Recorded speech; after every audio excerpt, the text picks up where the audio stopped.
नमस्कार बच्चों। मुंशी प्रेमचंद के बारे में मैं आपको बता चुकी हूँ। प्रेमचंद के लेखन में आम आदमी के सुख दुख दर्द और तकलीफ़ों का वर्णन प्रमुखता से है।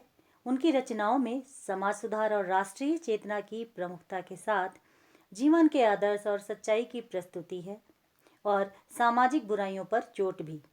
उन्हें उपन्यास सम्राट तथा कथा सम्राट कहा जाता है। प्रसिद्ध कथाकार और कवि नागार्जुन ने उन्हें कलम का सिपाही कहा था। प्रेमचंद की भाषा अत्यंत सहज, सरल और मुहावरेदार है। उन्होंने अपने लेखन में हिंदी, उर्दू मिश्रित हिंदुस्तानी भाषा में स्थानीय और आगत शब्दों का बखूबी प्रयोग किया है। बच्चों, ये जो आगत शब्द होते हैं ये दूसरी भाषाओं से आए हुए शब्दों को कहा जाता है, जिससे उनके गद्य में पठनीयता और दिलचस्पी अंत तक बनी रहती है। आइए इनकी कहानी पर नजर डालते हैं। इस पाठ में 14 वर्षीय बड़े भाई साहब अपने 9 वर्षीय छोटे भाई के साथ किसी बुजुर्ग जैसा व्यवहार करते हैं। वह छोटे भाई के लिए आदर्श बनने की कोशिश करते करते खुद फेल होते रहते हैं और छोटा भाई अव्वल आता रहता है। फिर भी बड़े भाई साहब उसे जीवन की सच्चाइयों और दुनिया जहान की अच्छाइयों बुराइयों पर शिक्षा देते रहते हैं। इसी फेर में बड़े भाई साहब का बचपन कुर्बान हो जाता है। लेखक बताता है कि छोटे भाई से 3 कक्षा आगे बड़े भाई साहब कोई काम जल्दीबाजी में नहीं करते थे। उन पर छोटे भाई की निगरानी का जिम्मा था। बड़े भाई साहब हर वक्त पढ़ते रहते थे, लेकिन पढ़ाई की जगह अपनी किताबों पर ऊल जलूल बातें लिखते और तस्वीरें बनाते। छोटा भाई खेल कूद में ही रहता। भाई साहब उसे समझाते कि पढ़ाई कोई मजाक नहीं है। वह अपना उदाहरण देते कि वो हर वक्त पढ़ते रहते हैं। भाई साहब छोटे भाई से कहते हैं कि उनका यही हाल रहा तो वे एक ही दर्जे में पड़े रहेंगे। बेहतर है कि वह घर लौट जाएं।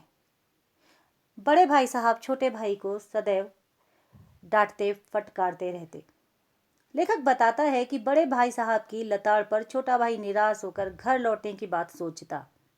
निराशा दूर होने पर वह पढ़ाई को गंभीरता से करने के लिए टाइम टेबल बनाता, जिसमें खेल कूद की कोई जगह नहीं रहती। लेकिन फिर भी वह सब कुछ भूल कर खेलने कूदने लगता और टाइम टेबल की कोई बात उसे याद ना रहती। बड़े भाई साहब को एक बार नसीहत और फजीहत का मौका मिल जाता, लेकिन बड़े भाई साहब की घुड़कियों और डांट फटकार का उस पर कोई असर नहीं होता और वह खेल कूद से मन नहीं हटा पाता। लेखक बताता है कि वार्षिक परीक्षा में भाई साहब फेल हो गए और छोटा भाई अव्वल आया। इस पर उसके मन में बड़े भाई को आड़े हाथों लेने की बात आई, पर उन्हें निराश देखकर हमदर्दी भी हुई। फिर भी छोटे भाई को अभिमान होने लगा और वह आज़ादी से खेलने कूदने लगा। बड़े भाई साहब इसे भांपकर एक दिन बोले कि अव्वल आने पर उसका दिमाग फिर गया है, उसे घमंड आ गया है। भाई साहब रावण, शैतान, शाहेरुम का उदाहरण देते हुए बोले, इतना घमंड ठीक नहीं। उसे नसीहत देते हुए भाई साहब बोले, महज परीक्षा पास कर लेना बड़ी चीज नहीं है, असल चीज बुद्धि का विकास है। सफल खिलाड़ी वही जिसका कोई निशाना खाली ना जाए। लेखक भाई साहब की मेहनत और शिक्षा व्यवस्था पर व्यंग करते हुए बताता है कि भाई साहब छोटे भाई को उनके फेल होने पर ध्यान न देकर पढ़ाई में मन लगाने को कहते हैं। भाई साहब उसे बताते हैं कि जब वह उनकी कक्षा में आएगा तो उसे बहुत सी खुराफातें याद करनी होगी जो टेढ़ी खीर हैं। वो कहते हैं, इसी तोता रटंत का नाम शिक्षा है। भविष्य की भयानक तस्वीर दिखाते हुए भाई साहब छोटे को समझाते हैं कि उन्हें संसार से ज्यादा अनुभव है, इसलिए उनकी बातें गांठ बांध ले, नहीं तो पछताएगा। उनकी बातें सुनकर छोटे भाई का विश्वास डोल गया, परंतु पढ़ाई लिखाई में उसका मन फिर भी नहीं लगा। लेखक बताता है कि कड़ी मेहनत के बावजूद भाई साहब परीक्षाओं में फिर फेल हो गए और छोटा भाई थोड़ा पढ़कर भी अव्वल आया। छोटे भाई को लगने लगा कि अब भाई साहब उसकी फजीयत नहीं कर पाएंगे, लेकिन उसे महसूस होता है कि वह उनकी नसीहतों के कारण ही पास हुआ। भाई साहब भी अब कुछ नरम पड़ गए थे। इसी बीच छोटा भाई ज्यादा स्वच्छंद हो गया और पढ़ाई लिखाई उसने काफी कम कर दी। उसने अब पतंग उड़ाने का एक नया शौक पाल लिया। इस शौक में वह भाई साहब से छुपकर पूरा करता रहता, क्योंकि वह उन्हें यह संदेह ना होने देना चाहता था कि उसकी नज़र में उनका लिहाज कम हो गया है। लेखक बताता है कि एक शाम छोटा भाई कनकौवा उड़ाकर वापस आया। तभी भाई साहब वहाँ आ गए और क्रोधित होकर उससे बोले कि उसे अपनी पोजीशन का ख्याल रखना चाहिए। ऐसी समझदारी किस काम की जो आत्मसम्मान की हत्या कर दे। भाई साहब ने कहा कि उनकी जिंदगी के तजुर्बे की वह बड़ी बड़ी डिग्रियां लेकर भी बराबरी नहीं कर सकता। उन्होंने उससे कहा यदि वह गलत राह पर चलेगा तो उसे वह थप्पड़ भी लगा सकते हैं। बड़े भाई साहब की युक्ति पर छोटा भाई के मन में उनके प्रति श्रद्धा उत्पन्न हो गई और उसने माना कि वह जो कह रहे हैं वही सच है।